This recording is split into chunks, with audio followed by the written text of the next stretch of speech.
YS Rajasekhara Reddy కుమారుడు, నా యొక్క అన్నగారు. చాలా మంచివారు. ఆయన ఏ తప్పు చేయరు.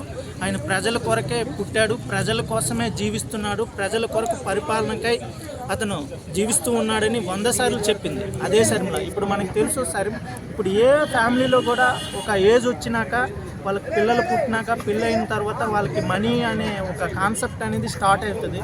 ఆ విధంగా జగన్మోహన్ రెడ్డి ప్రజల కోసమే ఆలోచించాడు, కానీ తన వాళ్ళకి పదవులు ఇచ్చేద్దాం, తన వాళ్ళని ఎక్కడో పెట్టేసి మనమే హ్యాపీగా ఉందాం అన్న ఫీలింగ్తో లేదు.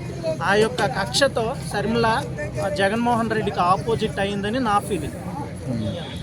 చాలామంది మద్య నిషేధం అని కూడా అన్నారు కదా, దాని గురించి అన్న మద్యం నిషేధం అనేది ఏ కంట్రీలో కాదు, ఏ స్టేట్లో కానీ అది ఇంపాసిబుల్. ఒక మద్యం నిషేధం చేయడం వల్ల ఒక గవర్నమెంట్సే ఆగిపోతాయి.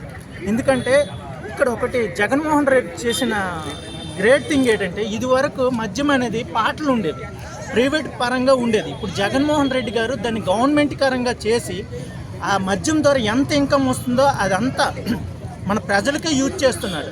అది గుడ్ ప్లానింగ్. అది మద్యం తాగపోవడం అనేది ప్రజల యొక్క ఒపీనియన్. అది అంటే ఈ పథకాల ద్వారా జనాలకు డబ్బులు ఇచ్చారు, డబ్బులు ఇచ్చి మిగతా రేట్లు అన్ని పప్పులు అని ఇలాంటి చిన్న చిన్నవి ఉన్నాయి కదా, అవన్నీ రేట్లు పెంచేశారు అని అంటున్నారు కదా.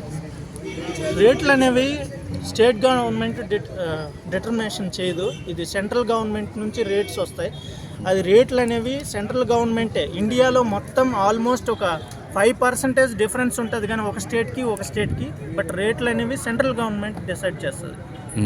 ఇప్పుడు జగన్ వస్తే ఏ విధంగా అభివృద్ధి జరిగితే బాగుంటుంది అనుకుంటున్నారు? ఇంకా ఇప్పుడు ఉన్న పథకాలు కంటిన్యూ చేసి ఇంకా ఏమైనా డిఫెక్ట్స్ ఉంటే నెక్స్ట్ రీసెంట్గా ఎలక్ట్రికల్ బస్సులు కూడా ఇంట్రడ్యూస్ చేద్దామని అంటున్నారు.